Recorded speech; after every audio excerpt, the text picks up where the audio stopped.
4th, 2023, and this is a regular meeting of the Kings County Board of Supervisors. Each vote today will be a verbal vote so that members of the public can hear how each board member has voted. After we have had a motion and a second regarding each item we are taking up today, there will be a roll call vote by district.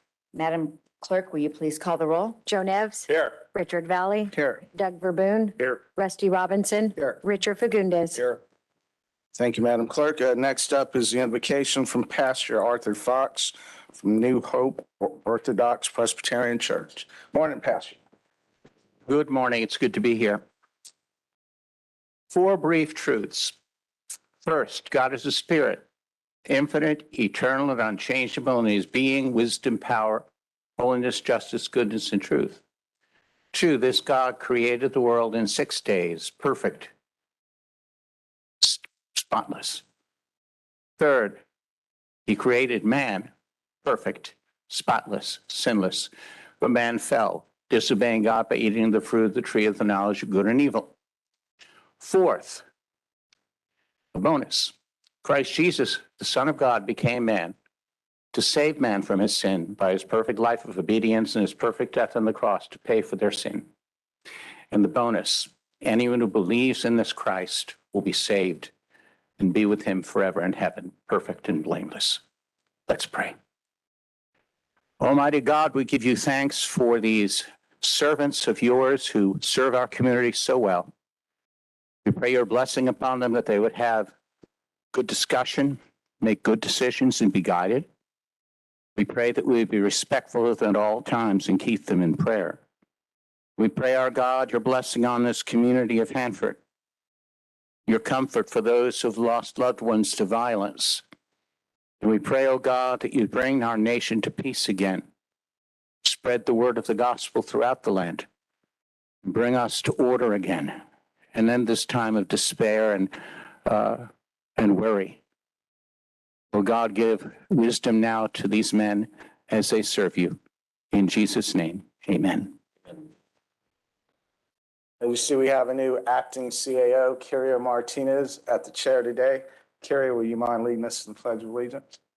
Ready? Begin. Of the United States of America and to the republic for which it stands, one nation, under God, indivisible, with liberty and justice for all.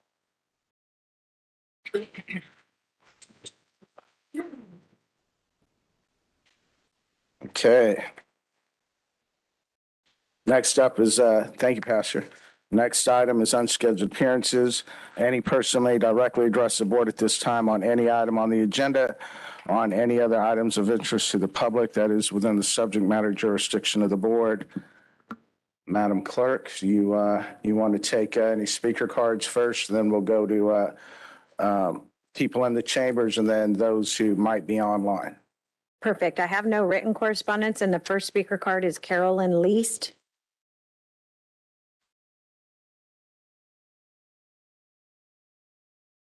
Good morning, Chairman, members of the board. Carolyn Least, Human Resources Director. I want to take a moment this morning to announce the promotion of Melissa Avalos to our Principal Personnel Analyst position. The promotion became effective yesterday, April 3rd, 2023. Melissa has 10 and a half years of experience working in our office. She began her career as a personnel technician and has promoted through the ranks to the most recent, which is Personnel Analyst 3. And so we just wanted to take this time to congratulate her and welcome her on board to our management team that's going to continue to help us in our office to do the amazing things that we're doing in HR that we're excited about. Thank you, Chairman, members of the board. I'm very thankful, very blessed for this promotional opportunity. We've been very busy in human resources, but it's been a very good time. We resurrected a lot of good projects that we're carrying through to the finish line. And we've definitely echoed that, the culture that we want to create is very important in HR so that we can better serve the departments that we serve. And so we have a wonderful team, a lot of new faces. And I'm looking forward to the challenges and all the successes that, will come from our department. So I just want to thank you. Thank you. Good luck. At least you came back second day. That's a good start. The next speaker is Phil Hansen.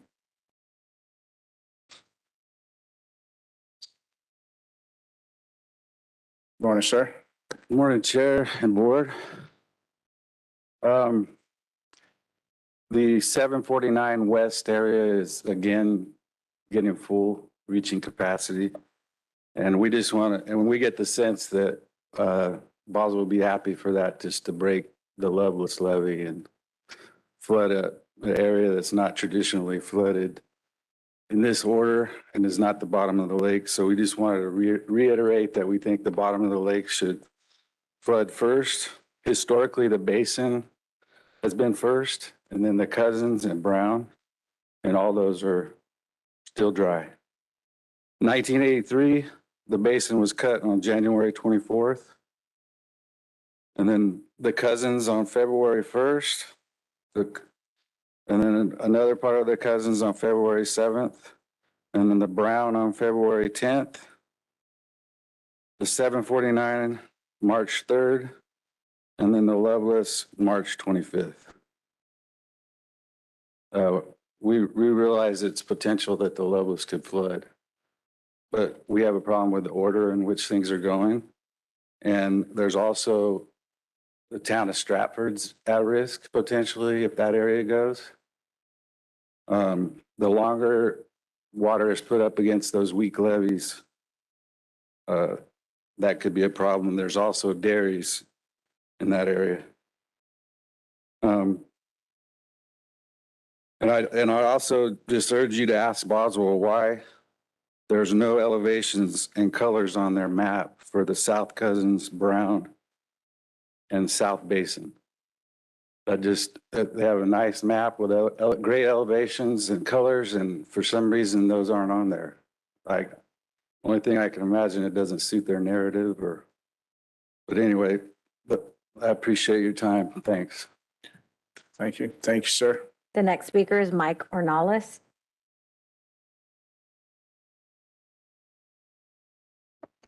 He left you hanging. Yeah. Threw you under the bus.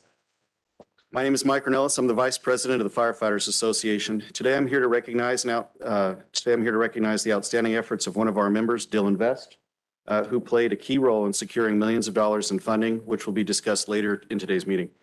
Our department perpetually operates on a limited budget with little discretionary income beyond making ends meet. Because of this situation, Dylan, along with several other association members who have since left our department, worked tirelessly with the support and leadership from Chief Lynch and Assistant Chief Cunningham to secure $5.5 million in one-time funding. In addition to the $4 million on today's agenda, they previously secured an additional $1.5 million in funding a few weeks ago. That combined will be used to repair or purchase new life-saving equipment, emergency response vehicles, and fire stations that we use to serve the community. Dylan's work group and the chief staff coordinated with the offices of State Senator Melissa Hurtado and former State Assemblyman Rudy Salas to identify ways to address the most urgent of our needs. These elected officials became aware of the financial constraints that hinder our operations when our association published information last year promoting Measure F. We're grateful for each of you supervisors for supporting our mission and for your open-mindedness in accepting this funding, which demonstrates your commitment to our department and our community. While this one-time funding meets some immediate needs, the ongoing reality is our firefighters still face many challenges due to the current way our department is funded. We recognize there is much work to be done to ensure that we have the adequate resources to respond to emergencies now and into the future. In closing, let us give Dylan, Chief Lynch, Chief Cunningham, the recognition they deserve for the hard work and dedication to our department and the community. We're proud to have them on our team, and we thank you all for your continued support. Thank you. Thanks, Chief. Good work on getting that funded. That's all the speaker cards that I have, and it doesn't appear that anyone online has their hand raised. Okay. Is there anyone inside the chambers like to make an unscheduled appearance? Anybody else? Before we move forward, I want to recognize former District 4 County Supervisor Craig Peterson, who's in the audience here. Welcome back, sir. You got nothing better to do?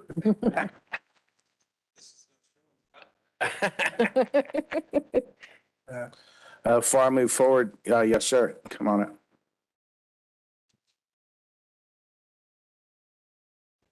Thank you, Mr. Chairman. I wasn't scheduled, but my name is Mark Unruh, and I'd like to make a comment on behalf of the Boswell Company. Just one comment in regards to what Mr. Hanson said earlier. As far as the elevations and low spots within the lake bed, the next low spot is the Loveless Reclamation District. Those other areas are higher than the Loveless. That is the next lowest spot. Is that on the map? Yes. It is. Madam Clerk, can you put the map up? Kyria, can you pull that? I appreciate you coming to the podium, sir. Just sharing it. Yes, counsel? Oh, no. Be careful that we don't start engaging in deliberations on unagendized items. I've been very lenient in not using the time limit for any of the other meetings, and gentleman from Boswell stepping up to answer a question. I wanted to take the opportunity to get some information out. You can ask clarifying questions, but you can't engage in deliberations or discussions as if this were an agendized item. I'm not commenting on the amount of time that you intend to take. I'm commenting on the, Okay, I won't do anything that no one else has done. How about that? I don't know exactly what that means. You've been sitting in the chair. As far as I can tell, everybody else has been offering comments. Okay, thank you. All right, sir. Thank you. You were talking about the Loveless. Go ahead. The floor is yours. That's correct, yes. As you can see from the map there, the red areas are the low spots. As Mr. Hanson pointed out, the 749 is filled, and the next low spot is the Loveless to the north. Okay. Can I just ask you this? One, I appreciate you guys being here. I heard you guys had a meeting with Suit Nez and Suit Verboon yesterday afternoon in Corcoran and some other county officials. And by all accounts, I heard that Boswell wants to work together with the county. So I appreciate that. But so if we're going to stay on that positive note, we know that the last couple of weeks there's been some issues. I think one of the biggest impacts was the fact that property owners in the surrounding areas who are impacted by some of these moves, they're not getting any notice or enough notice to do what they got to do to protect some of their properties and their assets. So on cutting the Loveless, does that impact any other of our local farmers, community members around Corcoran? And if so, is this notice that they're getting now that this is going to be the next move? I don't have a comment on that.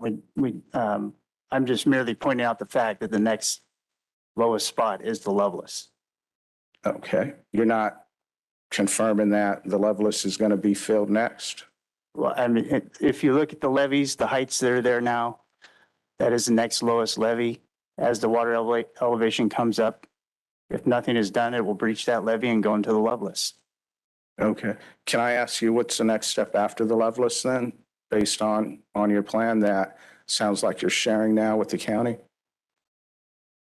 I don't, I think the next spot is currently going into what we call the overflow area.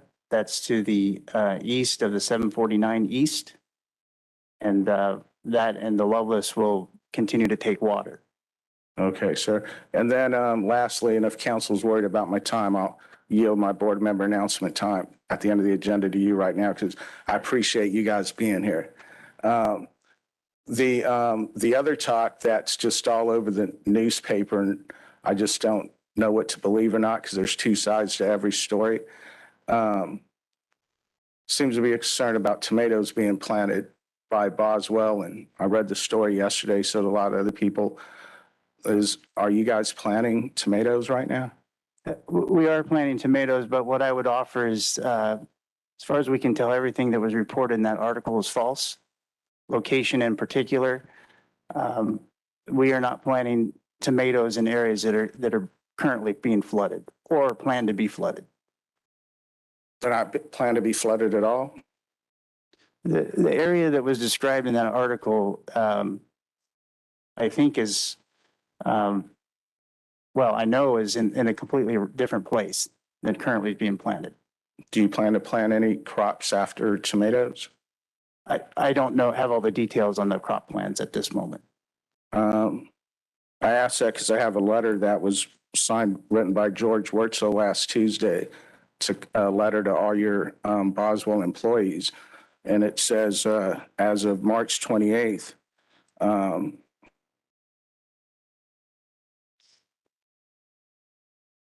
the company's strong, capable, and resilient because of its people. We are starting to plant tomatoes and safflower with cotton to follow when it warms up and the ground dries out a bit. This is a promise of farming, put seed in the ground and go get another harvest. That sounds like there's a plan to plant, but other farmers aren't getting to plant right now. And I'm just trying to understand that if we're going to work together. That's fair. Let me have George answer that question. Okay, thank you. Good morning, George Wurzel from the Boswell Company. We have been planting tomatoes down in Kern County, and in the area that the areas that we have been planting tomatoes are higher than the Corcoran levee. So we anticipate and hope that they don't flood, but we're still trying to employ people. We're still trying to run a business. Mm-hmm. In the El Rico, the Cousins, the Basins, the 749, the Lovelace, the North Central, the South Central, we removed all the tomato acres from there. We moved 4,100 acres of tomatoes from the El Rico and the 749, the east half, down to Kern County. We've gone out and contracted acres, and we'll have fewer acres than we had originally planned. But there was an accusation made that we're planting tomatoes in the 749. Number one, those tomato planters were running on another neighbor's property, and they weren't in the 749. They weren't our tomatoes. So, but we were planting in the brown, and again, that's higher than the Corcoran levee. Mm-hmm. So we have a duty and obligation to keep our employees employed and try to run a business. But anywhere that isn't going to flood, we're going to try and farm. So you believe there's places that aren't going to flood? And if there's places that aren't going to flood on your land, is it safe to say that the city of Corcoran isn't going to see water then? I'm worried about the city of Corcoran, but you can't tell me, nor can I, that the flood level is going to get above 188 feet. But why wouldn't we try to farm them? No, that's a good question. I stand with you on that because there's other farmers around Corcoran who's laid off a lot of people that we love and respect in Corcoran, and they're already out of jobs because they don't get to put seed in the ground and We harvest. have a lot of employees impacted by this, as we do in every flood. Yes. So we're trying the best we can to manage a flood. And Lovelace is the next lowest spot. If we get the elevation, what Mark didn't have an opportunity to talk about is the Kern River. We don't know how much or when we're going to get Kern River flows, but if we do, we'd like to put them in the Cousins in the basin. And if we got holes in the levee, we can't utilize the height of those levees to minimize the impact of the total pool, which puts water up against the Corcoran levee. Mm-hmm. Ms. Wurzel, one, am I correct in hearing that coming out of the meeting yesterday, your intention is to work together with the county and see if we can get through this together? I think we've been trying to show our hand with the county of why we wouldn't do this or why we wouldn't do that and the reasons for all of our actions. Mm-hmm. If we go to the Lovelace next, our next place would probably be putting water in the North Central. But if we have 1 million acre feet, there's going to be impact on a whole lot of people. We can't mitigate that. We're impacted as well. It's going to go to an elevation that, to be quite honest, some of these levees aren't going to help. It's not going to matter. So I'm very worried, and we're trying very hard to work with the city officials from Corcoran to get funding, state or federal funding, to elevate the Corcoran levee. There's going to be a lot of water up against it for a long time. No, absolutely. And I'm working with them as well. And I don't know if you saw, I'm working with the governor. I wrote a letter asking him for the $5 million. And I'm hearing it might be more. I did that last week. So again, appreciate you being here. I do want to work together. And I just hope some of this stuff on this letter you wrote to the employees a week ago today can get clarified, because the top of the letter is just blaming the Board of Supervisors for actions that you said that we took last Tuesday. The this letter to your employees that a lot live in Corcoran, just comes across as very disappointing. So I hope that gets turned around and we're going to work together. Then maybe you write another letter. I to the can tell you employees. that a whole lot of our employees really appreciate that letter, as well as face-to-face dialogue that Jim Boswell and I have had with all the employees. There's a lot of negative press about the company, most of which is not true or accurate. And we don't talk to the media. It's a company policy. We've always been that way. So we're going to hold true to that, communicate with our employees. And but first and foremost, our responsibilities to our employees in the community of Corcoran, and that's been the case in every other flood fight. This one's no different. Absolutely. Well, a lot of those employees are my constituents and friends and family too. So I'm here to fight the good fight with them come hell or high water. Well, we're moving our inventory because I'm worried about the Corcoran levee. We're moving tomato bins. We're moving cotton bales. We're trying to work very hard with Ruben Shortnessy, the chief of police of Corcoran, Greg Gaska, the city manager, Dustin Fuller, who's the head of the Corcoran Flood Control District, Gary Kramer, the assistant to Ruben Shortnessy. Yes, sir. And they're the front line. We're just trying to help them in the back. And but getting that levee elevated is important to the community, and also so they don't have to move 8,000 inmates.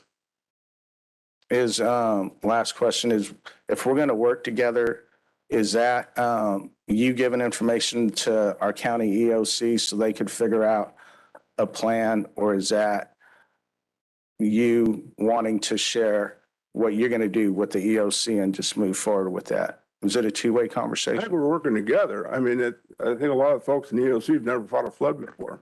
We have gentlemen have a long history of it, as the company does. So I think we work together to mitigate the impacts, but some of those tools have been taken out of our arsenal by some of the levees that have been cut when they were cut. Again, it's the whole flood fight. It isn't just what's happening today. It's the whole thing.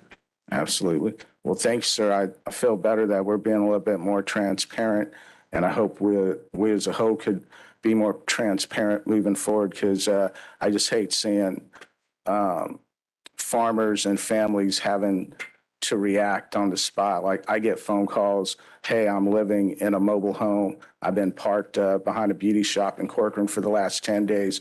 Can you help me get some more where I could plug into some electricity? I mean, the impacts go beyond just what's happening that day, like you said. So I think just more of an awareness for everybody, and them having to have an opportunity to plan like you are and moving equipment versus getting out of there in a hurry and losing more assets. And when I say assets, I just want to stress the county strategy has to be lives before property and assets. And so that's, as we work together, I hope you see that too.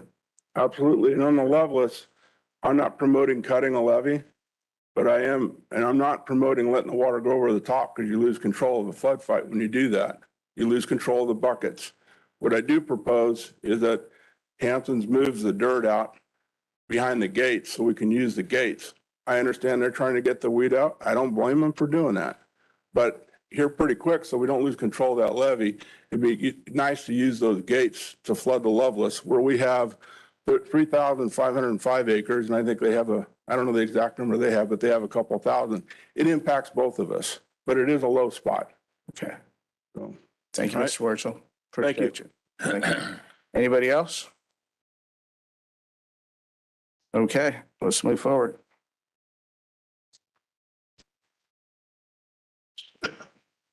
On my agenda. Okay. Approval of the minutes, report out of closed session from the regular meeting for March 28th, 2023. Madam Clerk, Actually, Madam Council. Sorry, There's nothing to report. nothing to report. Thank you, Council. Goes on to item B, approval of the minutes from the regular meeting from March 28th, 2023. Second. Motion by Neves, second by Verboen. Madam Clerk? Joe Nevs, Yes. Richard Valley, Aye. Doug Verboen, Aye. Rusty Robinson, Yes. Richard Fagundes. Yes. Thank you. Item passes 5 in favor. That takes us to the consent calendar. 3 items. If the board members have had an opportunity to go over those items, no comments or questions, Chair will entertain a motion. So move. I'll second. Verboen. Motion by Fagundes, second by Verboen. Madam Clerk? Joe Nevs, Yes. Richard Valley, Aye. Doug Verboen. Yes. Rusty Robinson. Yes. Richard Fagundes. Yes. Thank you. Item passes 5 in favor. That takes us to regular agenda items. We only have a few today. Item A comes from Community Development Agency, Mr. Chuck Kenny. Good morning, sir. Good morning, Mr. Chairman, members of the board. Chuck Kenny with Kings County Community Development Agency. Come before you today because back on November 29th of 2022, your board held the first reading for the Water Resource Oversight Commission Formation Ordinance. And at that time, there were questions and comments that came up. And so you chose to postpone continuing on that path and giving it to the Water Commission to consider some items there. On March 13th, the Water Commission did hold a special meeting where they considered multiple recommendations. So I'm here before you today to read those recommendations. At the end, if there are any questions, there are members of the Water Commission here present to be able to answer any questions that you might have. And so concerning the Water Resource Oversight Commission formation, the Water Commission recommends 5 items. Yes, 5 items. The first being to preserve the existing Kings County Water Commission. As Kings County embarks on unprecedented times, the open communication between local governments, GSAs, and water districts and water users is more crucial than ever. The 9-person commission structure was unanimously agreed upon as the appropriate representation to discuss water issues in the county. Each supervisor shall have the autonomy to designate appropriate representation for their respective districts. Recommendation number 2 is to update Water Commission bylaws. The existing bylaws should be updated to include alternates for each seat to prevent challenges with meeting quorum. If a designated commissioner does not attend for 3 consecutive meetings, they may be replaced using similar language that exists for the Ag Advisory Committee. Meeting frequency and public postings may be increased to meet other regulatory compliance requirements. Recommendation number 3 is to improve communication. The bylaws should also address how tasks or projects are assigned to the Water Commission. Communication between the Board of Supervisors, county staff, and commissioners should be continuous. Recommendation number 4 is to retain the advisory role. The commission should remain as an advisory body and not be delegated permitting authority. In the instance of groundwater export ordinances, a technical consultant shall provide an analysis from which the commission would make a recommendation. The Board of Supervisors would make the final determination. The exportation of groundwater is a highly contentious issue, and impacts of such should be given careful consideration. And recommendation number 5 is that drought conditions, the commission shall keep drought conditions and concerns as a standing agenda item to hear concerns and make recommendations for consideration by the Board of Supervisors and county staff. They also gave some specific recommendations concerning the groundwater export ordinance number 706, which your board did adopt. Recommendation number 1 is ordinance is intended to address the extraction of groundwater for use outside of Kings County. The term surface water is used throughout the ordinance, which causes uncertainty in what is meant. It is recommended that surface water, which Kings County does not have any jurisdiction over, should not be discussed in the ordinance. Recommendation number 2 is there are portions of ordinance number 706 that appear to show a lack of support for California's Sustainable Groundwater Management Act and the groundwater sustainability agencies regarding implementation of groundwater sustainability recommendations into the future or an overreach into jurisdictional matters for GSAs. A separate section should be prepared showing Kings County and the existing GSAs clearly support the adopted groundwater sustainability plans. Recommendation number 3 is that the Water Commission members believe during the years the commission has been operating, they have been available to provide information and recommendations on water supply issues to the Board of Supervisors when requested.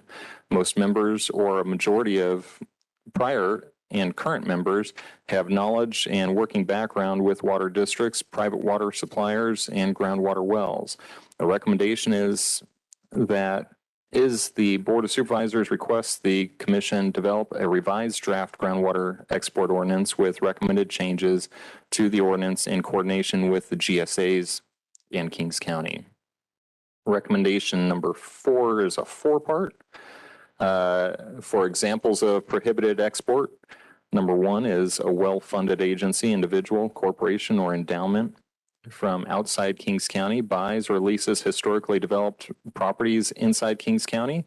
After control is established, the new owner pumps groundwater from within Kings County, assuming adherence to GSA prescribed limits, and conveys that pumped groundwater to other locations for beneficial use while fallowing the property in Kings County. The possible beneficial uses for the pumped groundwater are numerous and could include uses such as a water supply to develop more homes in the area, a water supply for businesses in the area, a water supply for farming in the area, and a water supply for environmental efforts in the area. However, the use of the pumped groundwater in no way supports the interest, economy, or community of the county.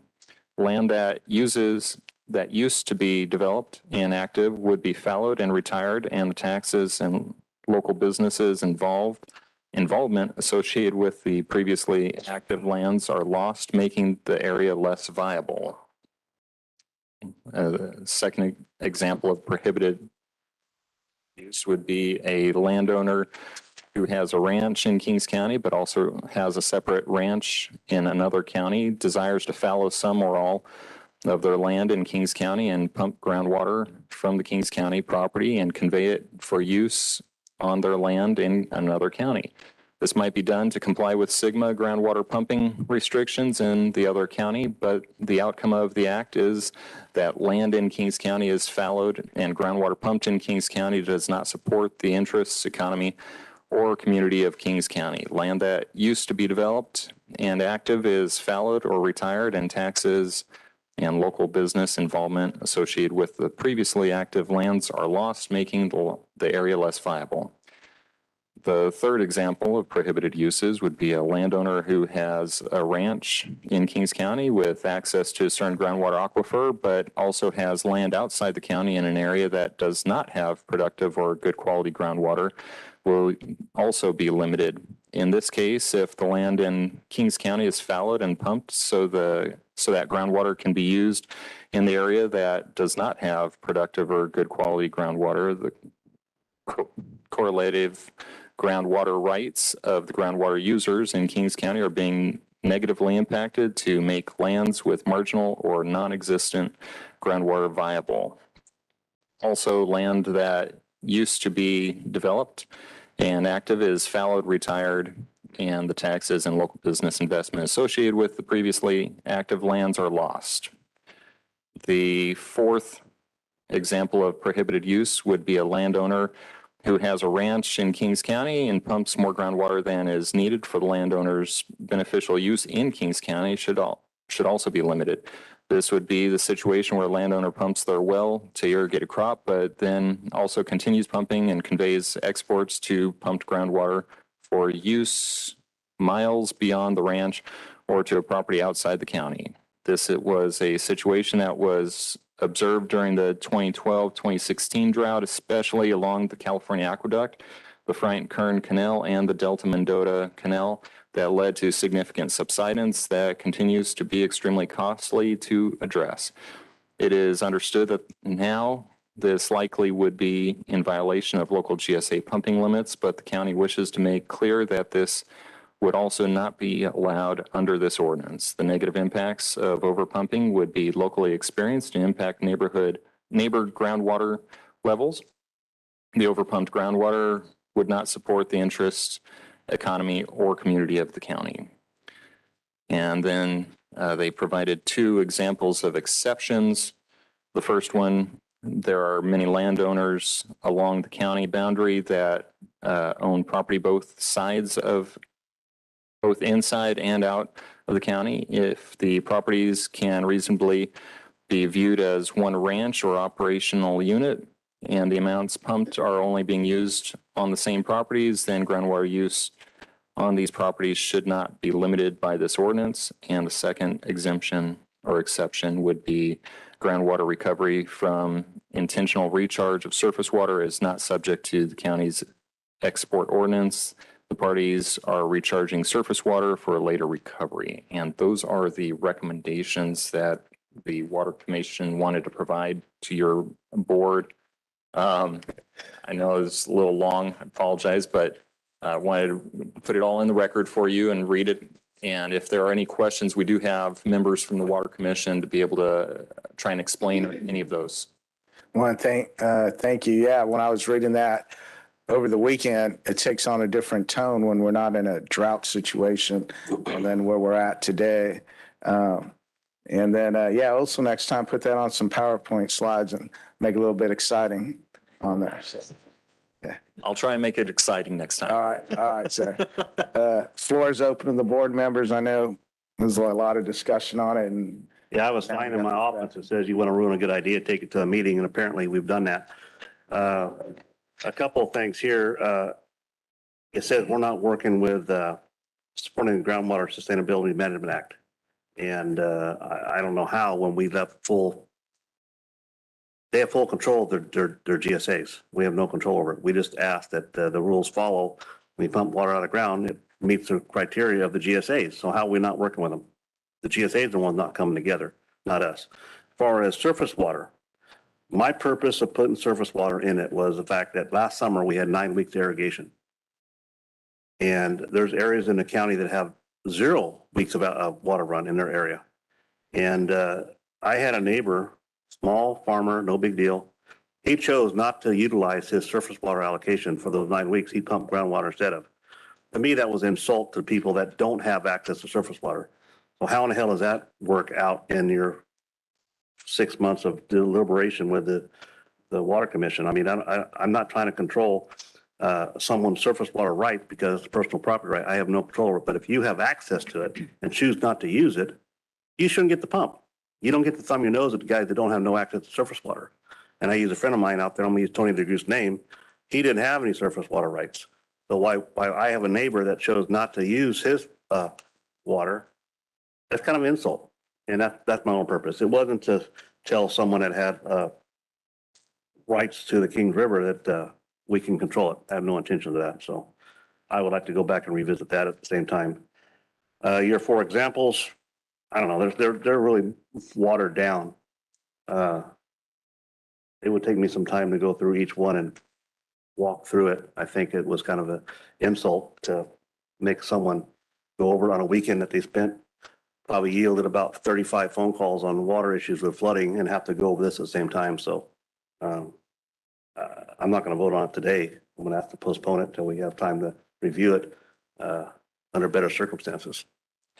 Council, can you help us out? Can you outline possible choices the board has before it today? Sounds like one being tabling the item, dissolving the Water Commission, and what other? The board can choose to take action to table the item. They can choose to take action to move forward with the ordinance, to create the Water Resources Oversight Commission as proposed. It can choose to take no action today at all. It sounds like, from what I'm hearing, the board's desire would be to be able to have more time to digest this information and come back for further discussion. And if that is that, then that would be done by motion. Well, we heard that from Super Boone, and I definitely like the time too, so I'm in agreement. So let's see the rest of the board. I just find it insulting that the Water Commission takes 3 months to come up with ideas and we get 3 days. I hear you. All right? Yes, sir. I think that's freaking insulting. Yeah. This has been an item on my agenda for 12 years, and I don't need people coming in, watering down my ideas. It was a good idea. It was well thought out. It caused a lot of controversy, And like I said, I would as soon get rid of the Water Commission if they're not going to understand the issues I have. Yeah. I was very clear from the beginning, you know, I'm a personal property rights owner with my water rights. I had to pay $1.1 million for 180 acre feet of water. I understand. I don't want the government coming and telling me what I can and can't do with that water. But that's nothing to do with getting rid of my groundwater. I'm going to utilize my water rights, my surface water rights all the time. And if we have groundwater control, it's done by the GSAs. So I don't understand. This is insulting. So whatever. I want to table it till I have time to review it.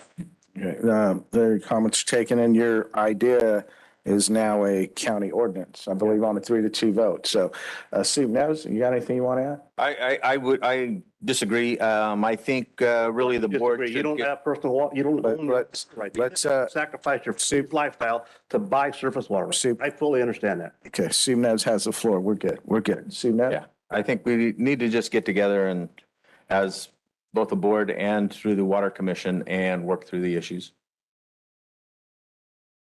Steve Fagundes, you got anything you want to add at this time, sir? Supervisor Robinson? No, I concur that this is a lot of information to digest. And given 3 days to do this is, well, it's ridiculous. And I don't think it gives it a fair amount of time for everything that's been done here. Yes, sir. And I agree. I think we want to make sure we keep the integrity of the ordinance and time is necessary to do that. So any other questions or comments? If not, the chair will entertain a motion on action. Motion to table for further discussion. Second. Okay, motion by Verboen to table the item, second by Robinson. Madam Clerk? Joe Nevs, Yes. Richard Valley, Aye. Doug Verboen, Yes. Rusty Robinson. Yes. Richard Fagundes. Yes.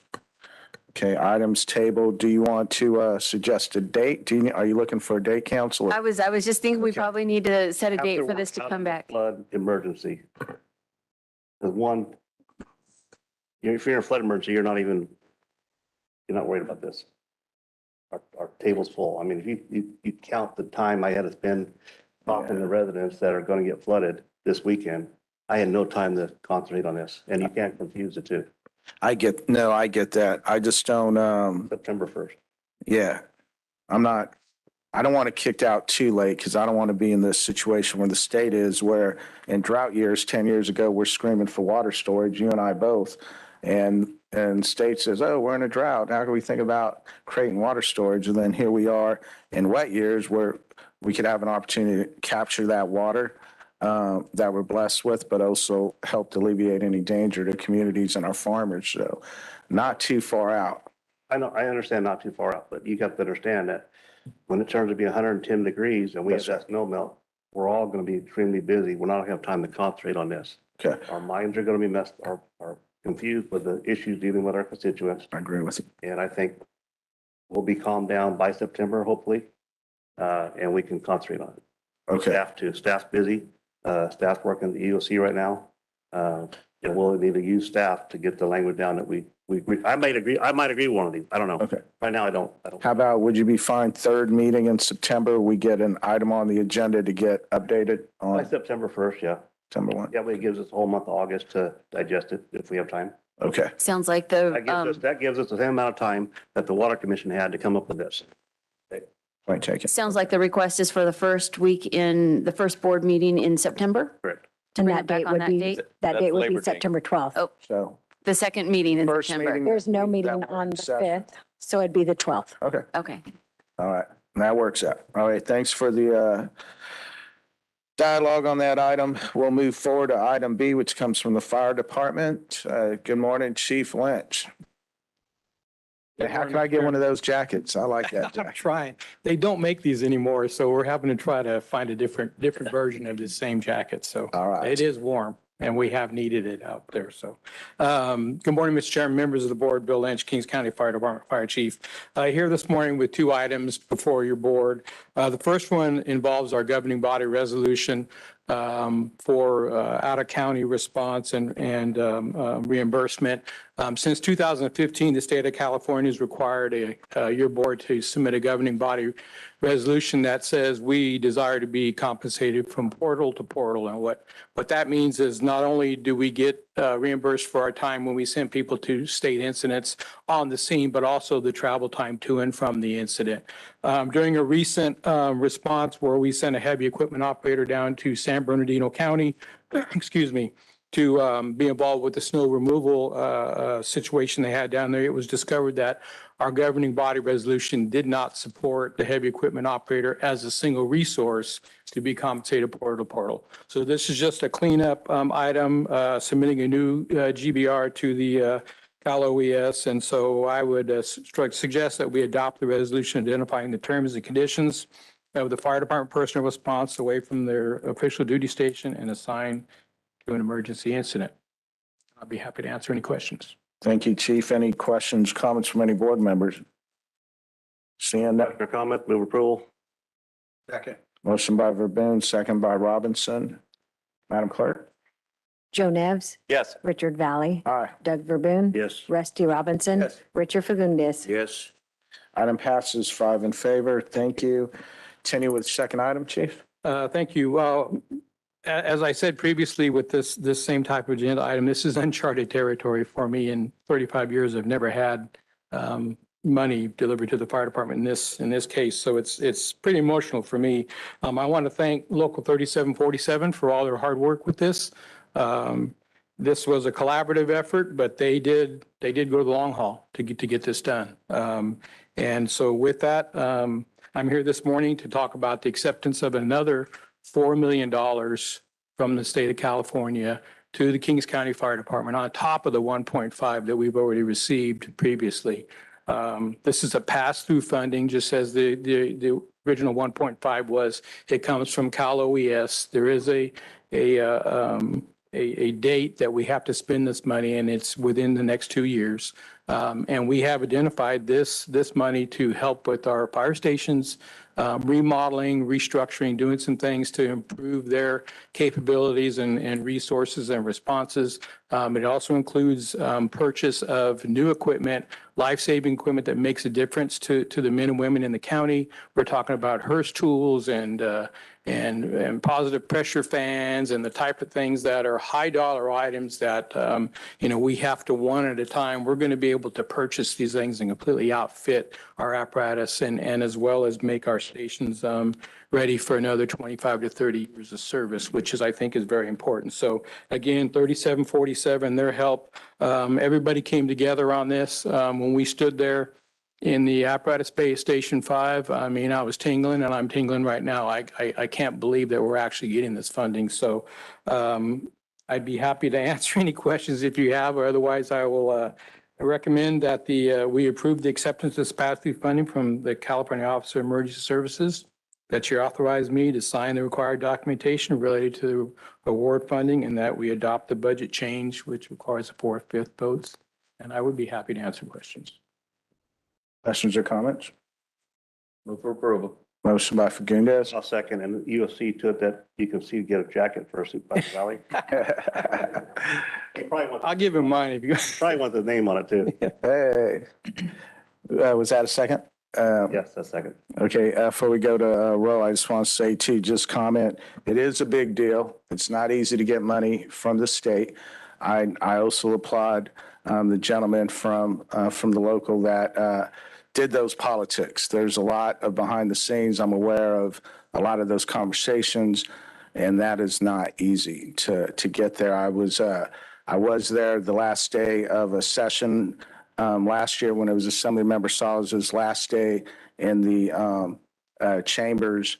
And we were there looking to get more money for the Kettleman Bridge that day, but he also texted me as I was in the upper deck that there was going to be money in that bill that was about to come up, more money for Kings County Fire, and he was very happy when that passed. So it is a good day, sir. If I could say one more thing, Mr. Chairman, not only did these gentlemen, I mean, there's a whole group of them that were, involved in this thing.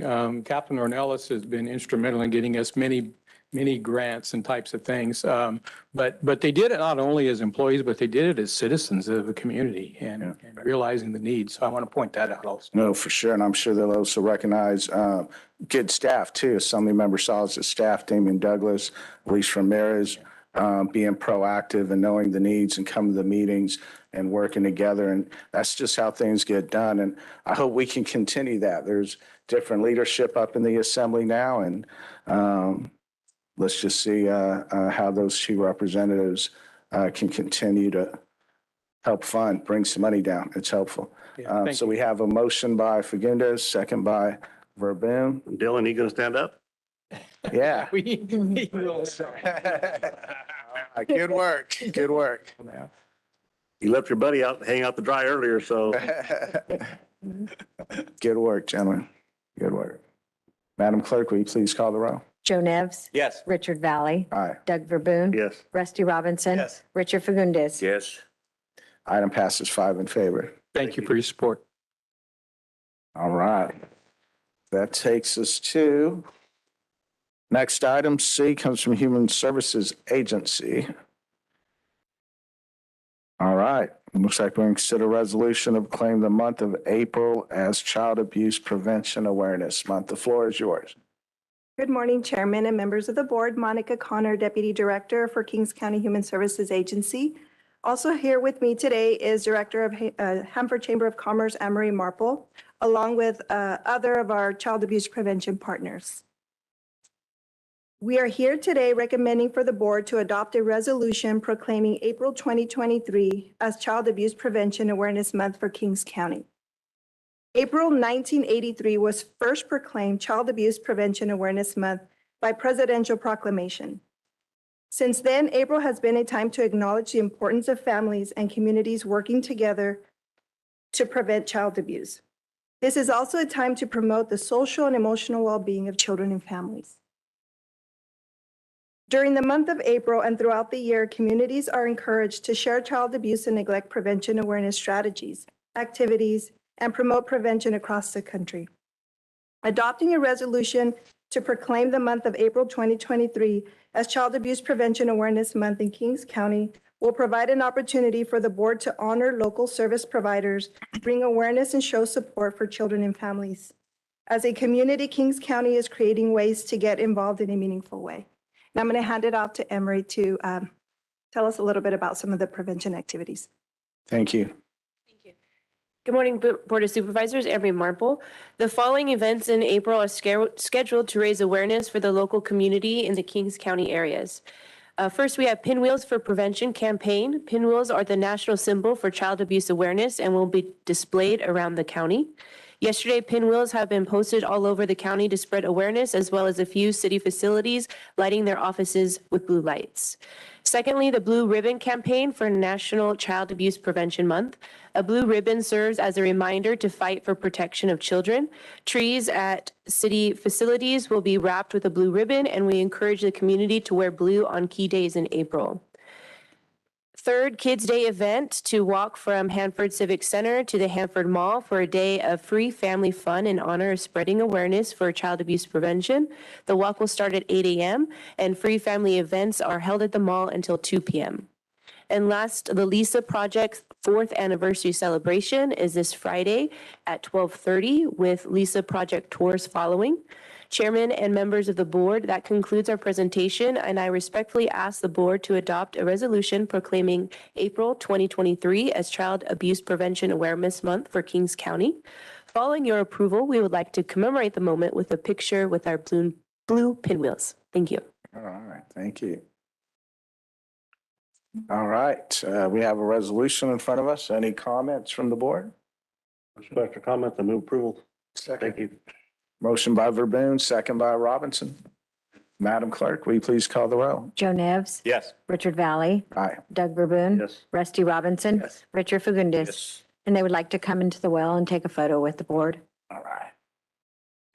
Just stand.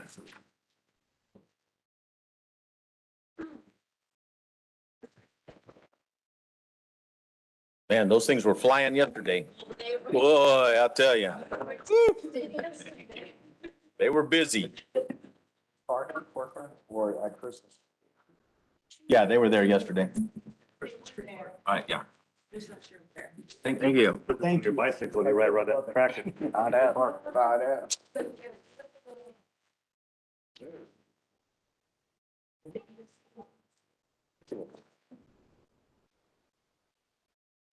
My shirt doesn't have a pocket. A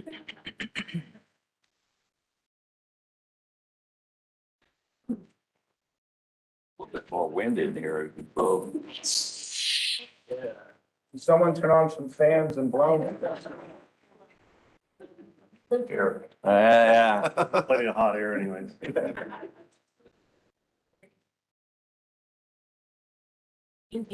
Good job. Thank you.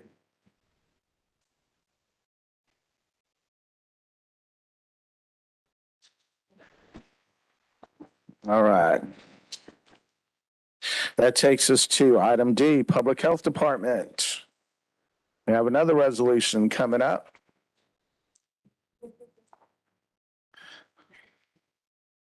We should only allow one proclamation a month and make it competitive. We're only taking a week, so All right. not a whole bunch. Good morning, Mr. Chairman and members of the board. Everardo Legaspi, Public Health. This morning, we bring a resolution for your board's consideration recognizing April 3rd through the 9th, 2023 as National Public Health Week. In its 28th year, this event raises community awareness of the importance of protecting and improving the health of our community. Excuse me. It is also a chance to celebrate the progress that has been made in public health and to identify the challenges that still need to be addressed. Each year, the event is organized around different themes, and this year's theme, centering and celebrating cultures and health, brings to the forefront the importance of fostering cultural connections within our communities to help support the nation's quality of life.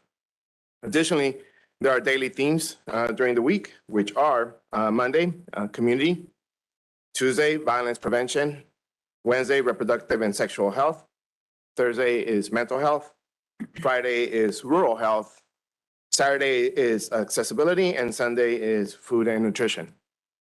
Additional information has been linked to a banner on the department's website, and content related to each of the daily themes will be posted on the department's social media accounts. So don't forget to like and follow, please. Additionally, we are recognizing staff that was nominated and selected by their colleagues for their contributions to the department's efforts to make Kings County a healthy place to live, work, and play. Assistant Director Heather Silva will present those staff members and say a few words. Morning. Morning, Chairman, members of the board. I'd first like to recognize, we'll have 3 employees recognized this year. The first one I would like to bring down is Eric Alba. Morning, sir. Eric is an office assistant in our nursing division.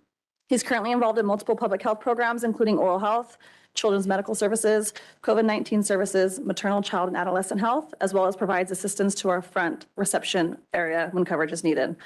Eric is always one of the first people to volunteer to assist on after hours and weekend events, all throughout COVID and continuously with our public outreach that we're currently doing within the community. Eric often will provide ideas and suggestions to improve the processes within our department. He is always kind and professional to his coworkers, as well as the interactions that he has within the community. Eric is a great asset to our department. Good job, Eric. The next one, did you want to say anything, Eric? Put you guys on the spot. Oh, no. No, I just want to thank everybody at the health department. They've been outstanding. They provide great support and just, makes you want to go that extra mile for them. Thank you for your work, sir. Okay. The next one I'd like to bring down is Maria Alvarez.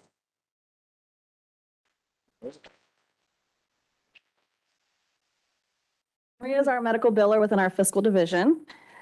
She is our positive vibe employee.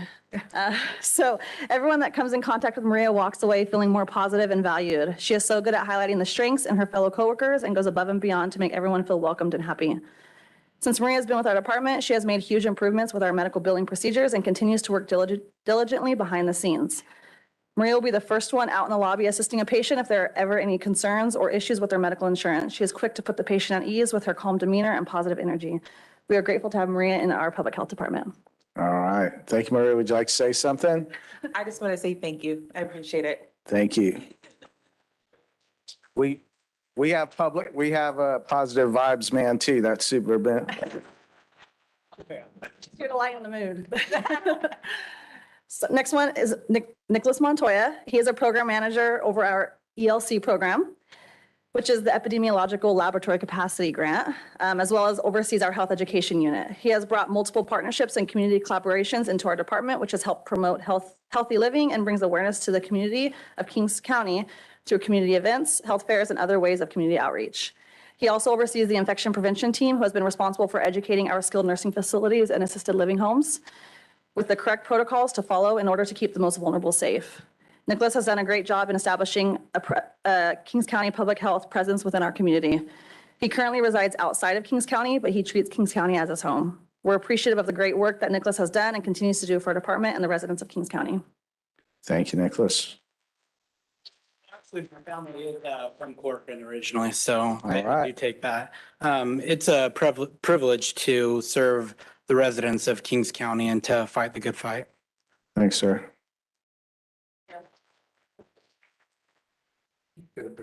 Oh, yes. Can we get a picture, please? Yeah. Thank you. Sorry. We're we not forgot about pinwheels? that. We don't. But you're wearing, but that Smiles. I want a new needle, not that recycled one that you sharpen. Heather saves all the old needles. Yeah. Be nice.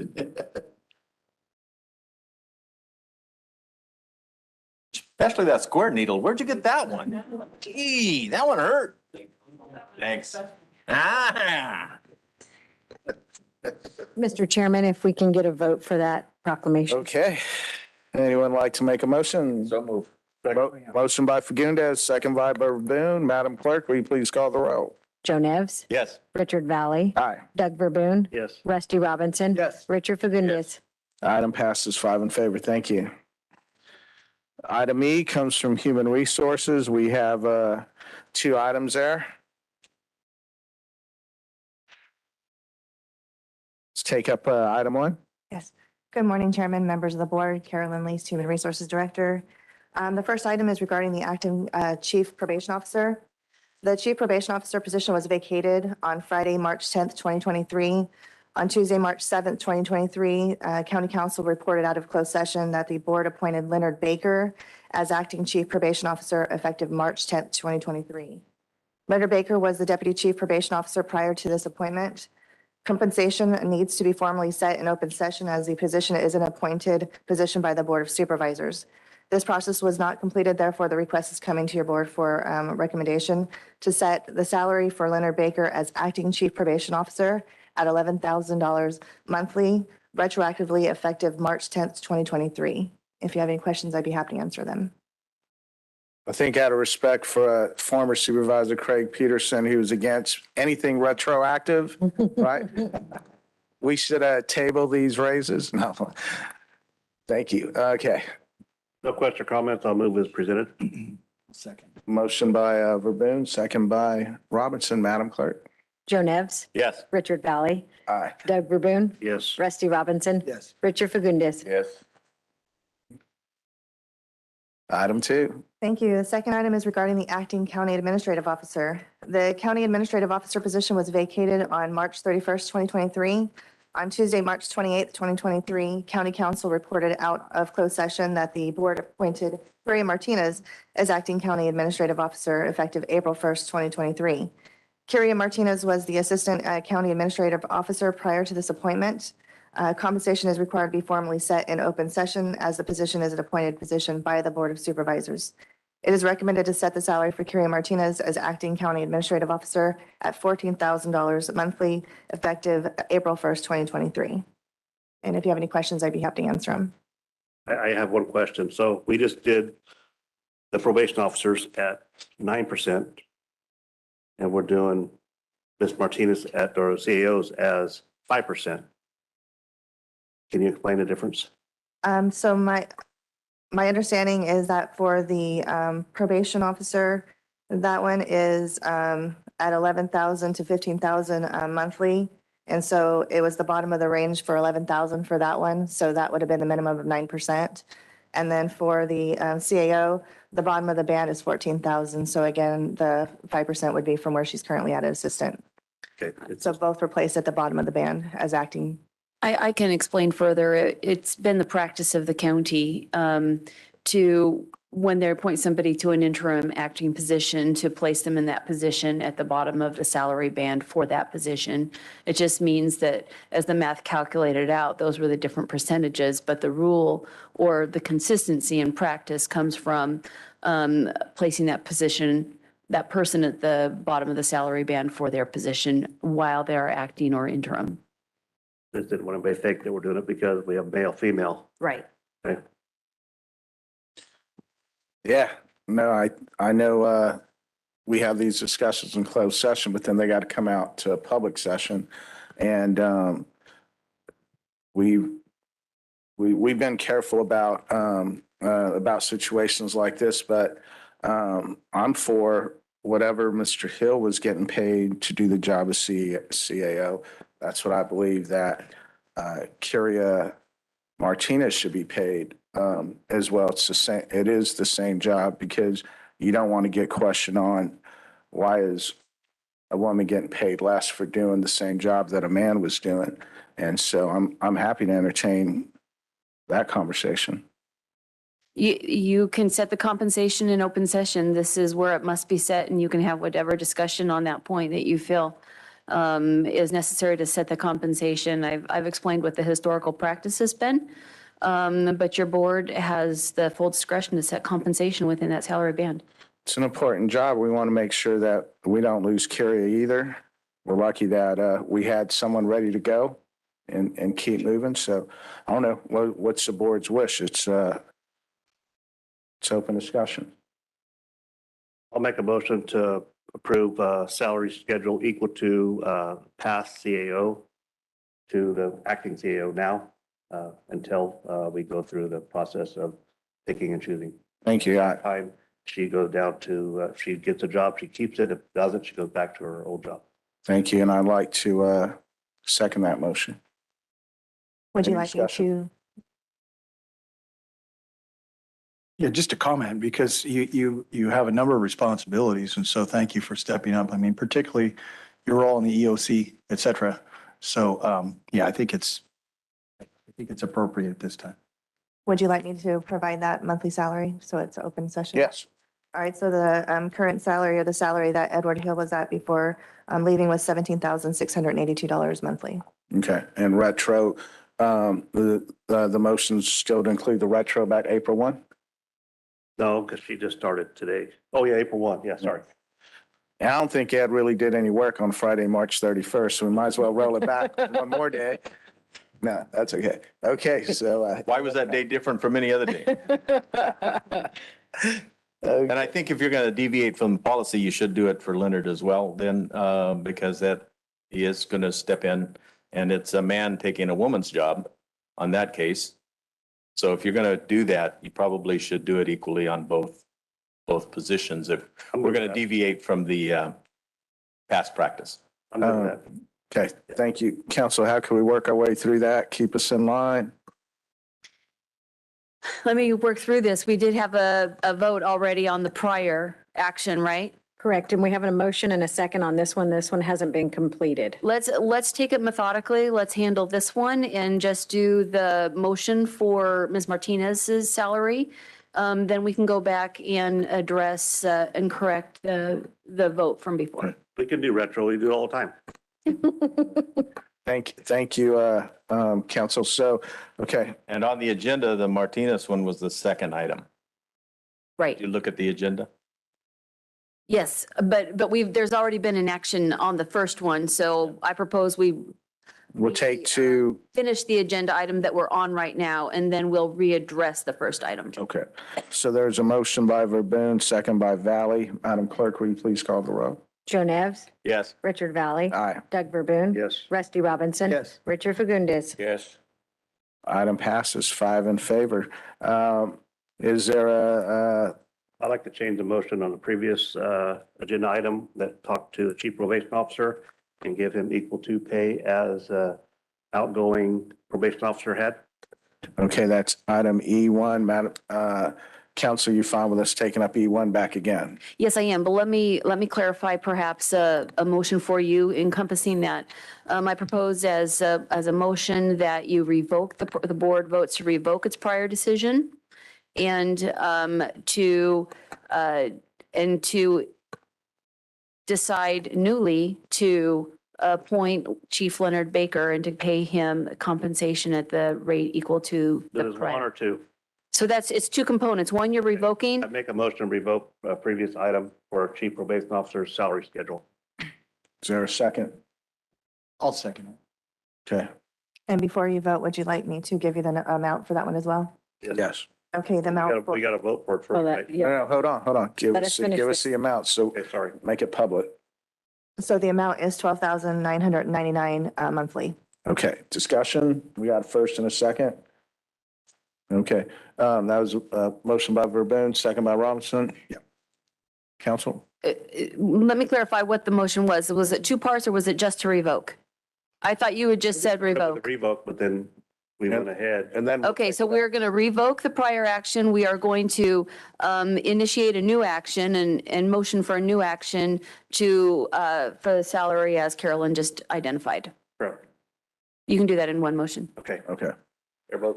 Second. Second of the motion, fine with that? Okay. Madam Clerk, will you please call the roll? Joe Nevs. Yes. Richard Valley. Aye. Doug Verboen. Yes. Rusty Robinson. Yes. Richard Fagundes. Yes. Item passes 5 in favor. Are we Sorry done? for the confusion. Sorry for the confusion. Okay, we can move on? Yes, you can. All right, thank you. Thank you. Okay, thank you, Carolyn. That takes study session. No, we got to. I'm sorry. So we have administration, Ms. Boyette, item F1. Go ahead, sir. Morning, Mr. Chair, members of the board, Matthew Boyette, Kings County Administration. I was before your board here last week for the introduction and first reading or the waiving thereof of a amended SB 1383 ordinance that the county has. Some amendments that came along during the process of creating and drafting our licensing agreements. The three amendments were altering the license term from 3 to 10 years, removing the provision that would require haulers to contract with Kings Waste and Recycling Authority, which we know as KWRA, as well as add a two-step appeal process for any license that was revoked. So just before your board this morning for the second reading and adoption of these amendments. And if adopted, the amendments will be effective in 30 days. And that concludes my presentation. Thank you. Okay, thank Do you. we have anybody with a signed contract at this time? Not at this time, no. And the reason being that no one's interested in doing that under that circumstances with a free market? Given the structure and implementation model that we have not received any willing party up to this point as far as a hard signed contract otherwise. We're unusual for our county. We believe in the free marketplace, but it's not working under this model. It's just a very expensive model. I don't believe it's free market if no one applies to it. No one wants to do the job. Therefore, we can get penalized, correct? If we don't have a contract for the service? We can get penalized by whom? By the state. We can get penalized by the state if we don't comply with SB 1383 in accordance with the corrective action plan that we currently have with Cal Recycle now. Okay. What are the penalties? Yeah. It could be up to $10,000 per day if it's not approved and blessed by Cal Recycle. So it's a big if, and that's a big, range of potential fines, but. I know I'm against this whole 1383 deal. It's been a mess. I think my statement was I voted against it. Then I said everybody should get a goat because it was really just a waste of time. But we're going to be out of compliance with the state of California. I think we need to have a ordinance that allows people to apply, and people do want to apply and be compliant with it. So I'm going to make a motion, and I'm going to direct staff to complete the regulations with the current licensing haulers for SB 1383 services using the exclusive franchise zone model. I think that's what all the other counties have done. And identify any issue that's required and not yet issued notice to haulers with a particular emphasis on a 5-year contract. Okay, so, council, my question is before we go to discussion, if the board had an appetite for Boone's, sounds like it would go to a motion. Do we have procedure-wise, how do we go through that? Does that require, because I know we're at the second reading here, would that require just a motion to not adopt this and then move forward to the study session? Or could we take action on going to the franchise model under this agenda item? The board, the board doesn't need to take action to not adopt the ordinance. By failing to take action, the board will not adopt the ordinance. So no action specifically on that point is required. If the board would like to direct staff to proceed with a franchise model, an exclusive franchise model, then you can direct staff as part of this agenda item. And that was with a motion. That was my. That's the motion. Okay. And that was the we're good. motion that Supervisor Boone made. Okay, so let's leave it open for discussion before we go for a second. Any board members would like to discuss? You know, so we're going to withdraw this ordinance and start all over. That would be what the proposal is, what the motion would be. I mean, it would mean that we would never fully enact this ordinance. It would never become effective. And the direction of the board would be to start all over with a franchise model if the motion is passed.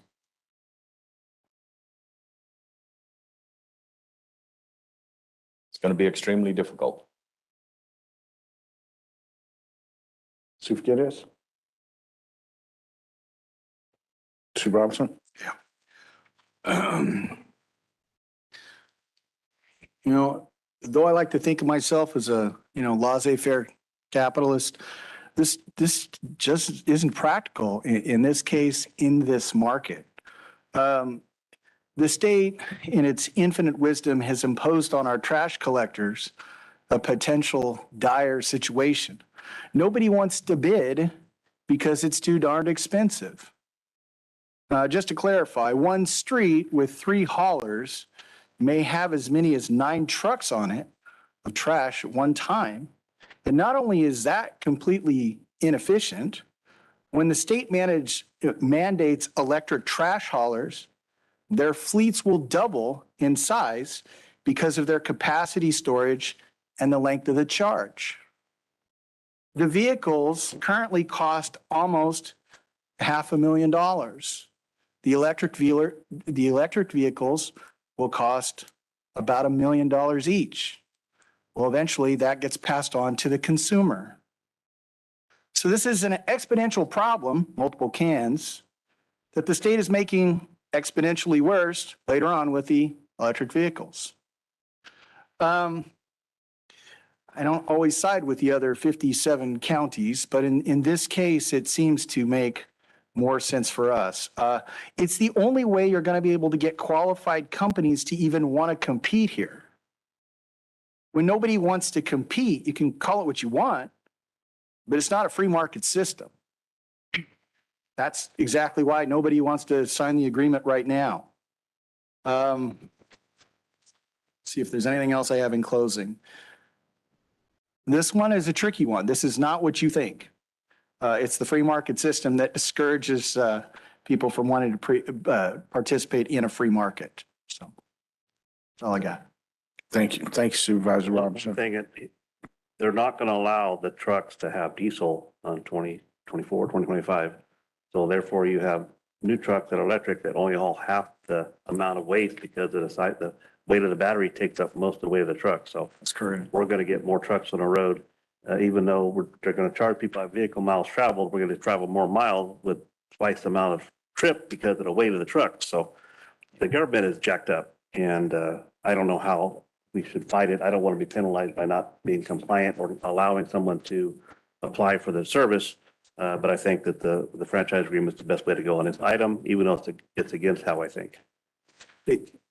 Right, Sue. they only have a the electric vehicles that Supervisor Verboen's referring only have a 5 to 6 hour charge. And then their hauling capacity is only 60% of the weight. And that's because they got to haul around these big batteries. Okay, so we got comments on there. We have a motion. Do we have a second?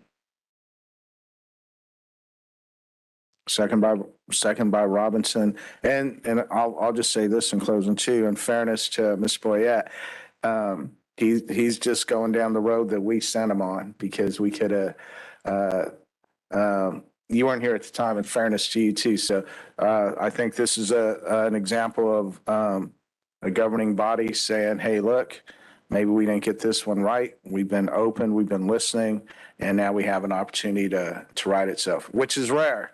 And so another historic moment in Kings County, if this passes and we say we were wrong, let's write it. It's not your fault, okay?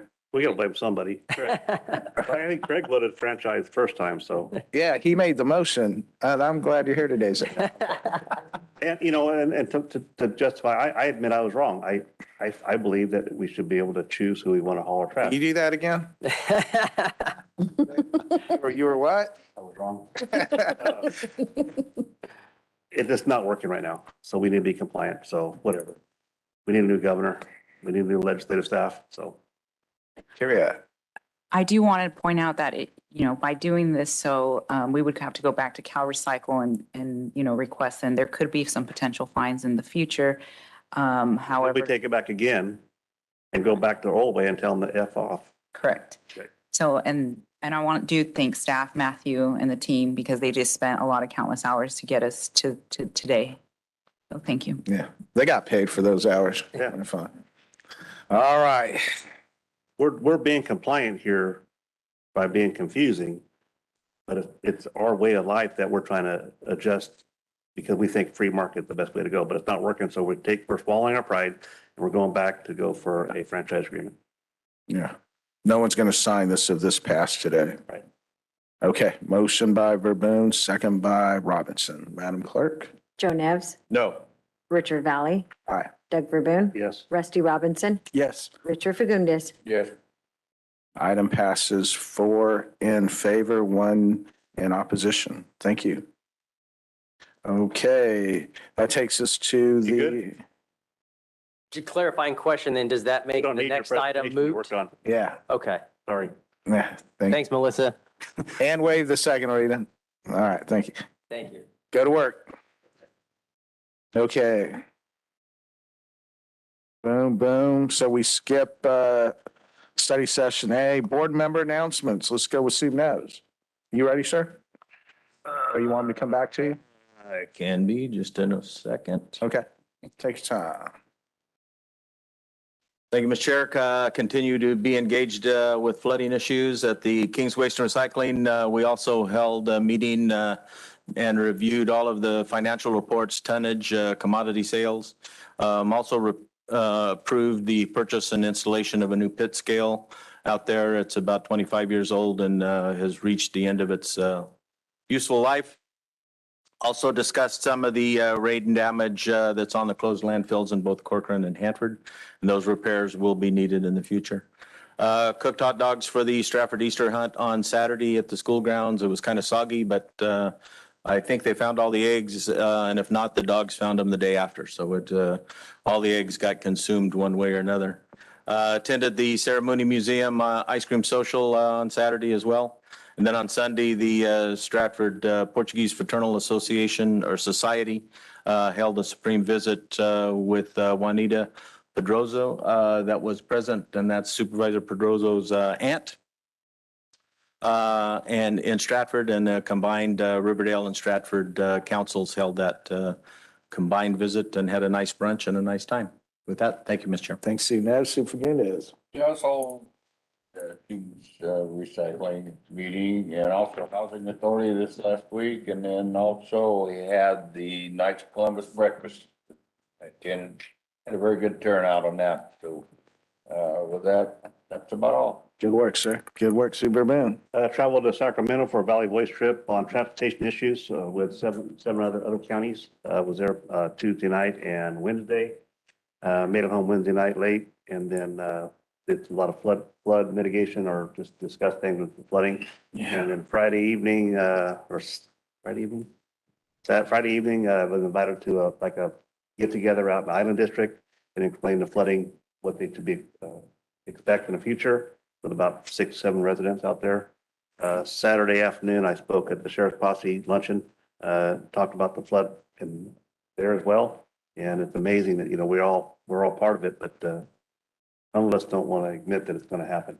So just get people prepared, getting access to FEMA insurance. And then yesterday had a meeting at the Boswell Corporation and trying to get them to work with us too. So, thank you, sir. Thanks, Sue. Ben, I know you've been out there a lot, especially on the road. Sue Robinson. Yesterday had a 2.5-hour Zoom meeting with San Joaquin Valley Air District Budget Subcommittee. And that is kind of a monumental, massive work that they undergo over there.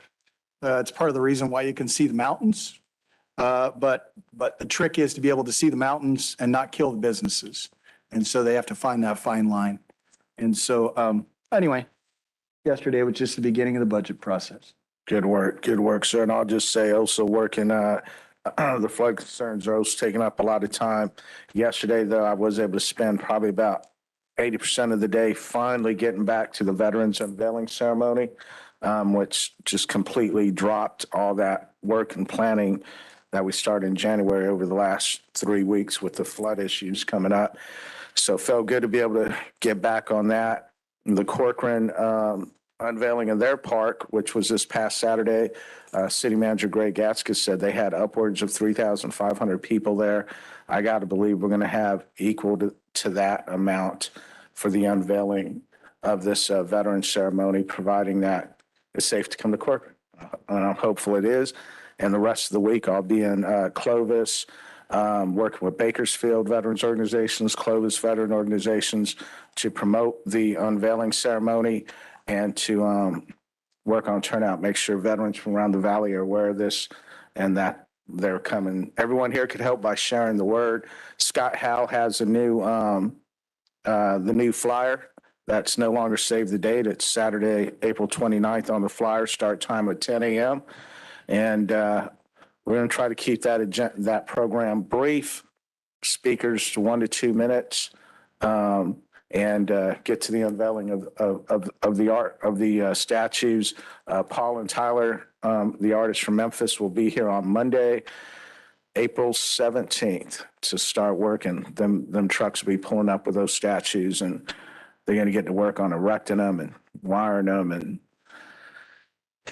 hopefully all that's going to go down with no issues. So with that, turn over to our CAO. Your board received correspondence from Kinder Morgan dated March 28th regarding information on evacuation activities and their pipelines. Your board also received on March 29th from SG Plum and BS Chemistry of CSU Fresno regarding chemical waste management. For upcoming events, we have the Community Health Center area will be hosting the first annual Spring Wellness Fair happening April 6th from 11 a.m. to 3 p.m. at St. Joseph's Catholic Church in Stratford. The event is to bring together resources to help address social determinants on health impact in the community of Stratford. There will be a whole fund for family activities, health education, raffles, and more. For more information, please contact area at 559-924-0074. We have the save the date to join the King's Partnership and Hanford Chamber of Commerce on Friday, April 7th, 12:30 p.m. at the Kings County Government Center here on site for the Lisa Project 4th anniversary celebration. Snacks, drinks, and tours will be available. In honor of the Child Abuse Awareness Month, King's Partnership is inviting the community to join them in celebrating Kids Day on Saturday, April 22nd from 9 a.m. to 2 p.m. at the Hanford Mall. There will be free fun activities such as pony rides, train rides, petting zoo, face painting. It will start at 8 a.m. at the Hanford Civic Park and a walk to the Hanford Mall. Everyone is encouraged to wear blue in honor of Child Abuse Awareness.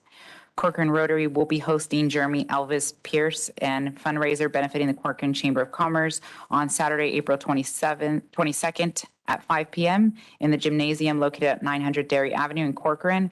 VIP seating is $75 and general seating is $50. Kings United Way is hosting a Power of the Purse luncheon to recognize Administrative Professional Day in Kings County and to raise funds for local charities. The luncheon is scheduled for April 25th from noon to 2 p.m. in the Hamburg Civic Auditorium. Also, the Save the Date, Supervisor Valley just mentioned, is now set for April 29th, Saturday. There will be located in the heart of Corcoran's new Gateway Park. Individual veterans and veteran organizations are invited. Individual RSVs are directly to be made to Richard Valley at valleyf@yahoo.com. For upcoming agenda items for April 11th, administration is bringing an item for the chemical waste quarterly update. Behavioral Health has a consideration to approve an amendment to agreement with Cal MHSA for their Central Valley Suicide Prevention Hotline program. The clerk recorder has a consideration to approve a Tyler agreement for a software implementation, and Human Resources has 4 items. Considers approving the suspension of competition in Sheriff's Office, approval of amendment of bylaws for the Deferred Comp Committee, approval of new job classification, and an update to a county policy for federal tax information. Public Health has an item for resolution proclaiming April as Black Maternal Health Week, and Public Works has a recognition for the Burris Park and Hickey Park Playground Shade Project. And that is it. Thank you. Thank you, Kara. And just clarification, the RSVPs to me are only for large groups. If you're coming, you don't got to RSVP. But large veterans organizations, we want to take care of you, or any organization that's coming. Doesn't have to be veteran. Anyone's coming, you got 10, 20 people. We want to make sure you get a seat with all your members and your family and friends. We'll take care of you. Okay, anything else for the good of the order? Boom. Thank you, everyone, for being here today, being a part of the government decision-making process at the county level. We'll go into closed session to take up 2 items. Thank you.